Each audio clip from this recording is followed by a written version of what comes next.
ಅವರ ಅಪಾರವಾದ ಇವತ್ತು ಅವರ ಈ ರಾಜ್ಯದ ಏನು ದಕ್ಷತೆಯಿಂದ ಮುಖ್ಯಮಂತ್ರಿ ಸ್ಥಾನವನ್ನು ಮಾಡ್ತಿದ್ದಾರೆ ಅಂತ ನಾಯಕರಿದ್ದಾರೆ. ಆದ್ರಿಂದ ನಾನು ಹೆಚ್ಚಿಗೆ ಮಾತನಾಡಕ್ ಹೋದ್ರೆ ಇನ್ನು ಮಾತನಾಡ್ತಕ್ಕಂಥವು ಬೇರೆ ಇದ್ದಾವೆ. ಆದ್ರಿಂದ ಬಾಣಾವಾರದಲ್ಲಿ ಮಾಜಿ ಪ್ರಧಾನಮಂತ್ರಿಗಳು ಅವರು ಕೂಡ ರಾಜ್ಯಸಭಾ ಸದಸ್ಯರಾಗಿ ಕನ್ನಡದ ಬಗ್ಗೆ ಧ್ವನಿ ಇರ್ತಿಲ್ಲ. ಇವತ್ತು ಅವರ ಸ್ವಾರ್ಥಕ್ಕೋಸ್ಕರ, ಅವರ ಕುಟುಂಬದ ರಾಜಕಾರಣಕ್ಕೋಸ್ಕರ, ಅವರ ಅಸ್ತಿತ್ವವನ್ನು ಉಳಿಸಿಕೊಳ್ಳಲಿಕ್ಕೋಸ್ಕರ ಬಿಜೆಪಿಯವ್ರ ಜೊತೆ ಸೇರ್ಕೊಂಡಿದ್ದಾರೆ. ಕಳೆದ ಲೋಕಸಭಾ ಚುನಾವಣೆಯಲ್ಲಿ ಇದೇ ದೇವೇಗೌಡರು ಬಿಜೆಪಿ ಮತ್ತು ಬಿಜೆಪಿಯ ನಾಯಕರನ್ನ ವಾಚಾಮ ಗೋಚರವಾಗಿ ಬೈದಿದ್ರು. ಯಾವ ಕಾರಣಕ್ಕೂ ಕೂಡ ಬಿಜೆಪಿ ಜೊತೆ ಸೇರಲ್ಲ, ಬಿಜೆಪಿ ಒಂದು ಕೋಮುವಾದಿ ಪಕ್ಷ ಅಂತೇಳಿ ಕಳೆದ ಬಾರಿ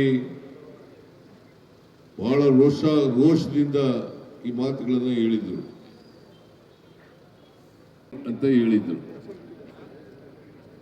ಯಾಕೆ ಹೇಳಿದ್ರು ಅಂತಂದ್ರೆ ಬಿಜೆಪಿ ಒಂದು ಕೋಮುವಾದಿ ಪಕ್ಷ, ಅದಕ್ಕೋಸ್ಕರ ನಾನು ಮುಸ್ಲಿಮರ ರಕ್ಷಣೆ ಮಾಡಲಿಕ್ಕೋಸ್ಕರ ಮುಸ್ಲಿಂ ಆಗಿ ಹುಡ್ತೀನಿ ಅಂತ ಹೇಳಿದ್ರು. ಅದ್ರ ಜೊತೆಗೆ ಬಿಜೆಪಿಯನ್ನ ವಿರೋಧ ಮಾಡಿದಂತ ದೇವೇಗೌಡರು ಈಗ ತಮ್ಮ ಸ್ವಾರ್ಥಕ್ಕೋಸ್ಕರ ಬಿಜೆಪಿ ಜೊತೆ ಅಲಯನ್ಸ್ ಮಾಡ್ಕೊಂಡಿದ್ದಾರೆ. ಘೋರ ಅನ್ಯಾಯ ಆಗಿದೆ. ತೆರಿಗೆ ಹಂಚಿಕೆನಲ್ಲಿ ಅನ್ಯಾಯ, 15ನೇ ಹಣಕಾಸು ಆಯೋಗ ಶಿಫಾರಸು ಮಾಡಿದಂತ ಶಿಫಾರಸುಗಳನ್ನು ಜಾರಿ ಮಾಡದೇ ಇರತಕ್ಕಂಥದ್ದು, ಅಪ್ಪರ್ ಭದ್ರಾ ಯೋಜನೆಗೆ 5,300 ಕೋಟಿ ಕೊಡ್ತೀವಿ ಅಂತ ಕೊಡದೆ ಹೋದದ್ದು, ಬರಗಾಲಕ್ಕೆ NDRFನಿಂದ ಪರಿಹಾರ ಬಿಡುಗಡೆ ಮಾಡದೆ ಹೋದದ್ದು, ಇಷ್ಟೆಲ್ಲ ಅನ್ಯಾಯಗಳಾದರೂ ಕೂಡ ಪ್ರಜ್ವಲ್ ರೇವಣ್ಣ ಒಂದು ದಿನ ಬಾಯಿ ಬಿಡಲಿಲ್ಲ. ಕರ್ನಾಟಕದ ಕನ್ನಡಿಗರ ಹಿತ ಇದನ್ನ ಕಾಪಾಡ್ತಕ್ಕಂಥವರು ಪಾರ್ಲಿಮೆಂಟ್ಗೆ ಹೋಗ್ಬೇಕಾಗತ್ತೆ. ದೇವರನ್ನ ಹಾಡಿ ಹೊಗಳ್ತಕ್ಕಂಥ ಕೆಲಸವನ್ನು ಮಾಡಿದ್ದಾರೆ. ನಾನು ಅದಕ್ಕೆ ದೇವೇಗೌಡ್ರೆ ನಡ್ಕೊಂಡಿದ್ದೀವಿ, ಕೊಟ್ಟ ಮಾತಂತೆ ನಡ್ಕೊಂಡಿದ್ದೀವಿ. ಪ್ರತಿ ಕುಟುಂಬಕ್ಕೆ 5ರಿಂದ 6,000 ರೂಪಾಯಿ ಸಿಗ್ತಾ ಇದೆ. 5ರಿಂದ 6,000 ರೂಪಾಯಿ ಸಿಗ್ತಾ ಇದೆ. 5 ಗ್ಯಾರಂಟಿಗಳಿಗೆ ಮಲ್ಲಿಕಾರ್ಜುನ ಖರ್ಗೆಯವರು, ರಾಹುಲ್ ಗಾಂಧಿ ಅವರು ಸೈನ್ ಹಾಕಿ ಮನೆಗೆ ಹಂಚತಕ್ಕಂಥ ಕೆಲಸವನ್ನು ಮಾಡಿದ್ದಾರೆ. ಈಗ ಕಾಂಗ್ರೆಸ್ ಬಗ್ಗೆ ನಿಮ್ಗೆಲ್ಲ ವಿಶ್ವಾಸ ಬಂದಿದೆಯಲ್ವಾ? ವಿಶ್ವಾಸ, ನಂಬಿಕೆ ಬಂದಿದೆಯಲ್ಲ?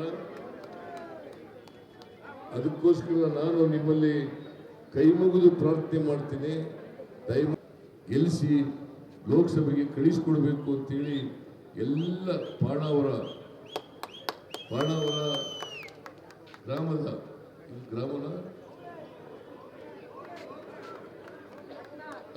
ಬಾಣಾವರ ಹೋಬಳಿ, ಬಾಣಾವರದ ಜನರು, ಪಟ್ಟಣ ಪಂಚಾಯತಿ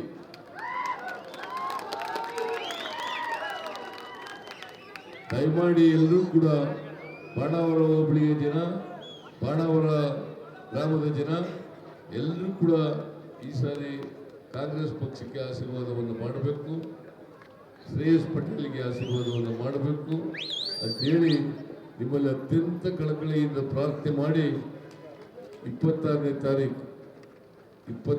ತಾರೀಕು ನಮ್ಮ ಗುರುತು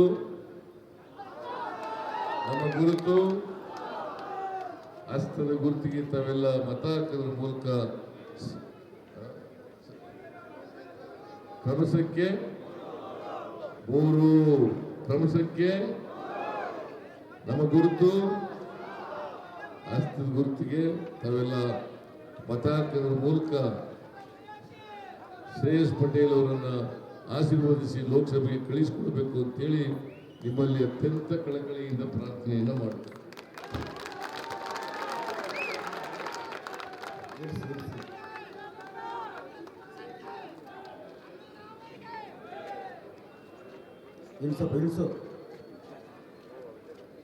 ಈ ಕಾರ್ಯಕ್ರಮಕ್ಕೆ ಸಹಕರಿಸಿದ ನಿಮ್ಮೆಲ್ಲರಿಗೂ ಧನ್ಯವಾದಗಳು. ಅರ್ಸಿಕರಿಗೆ ಅರ್ಜೆಂಟ್ ಆಗಿದೆ.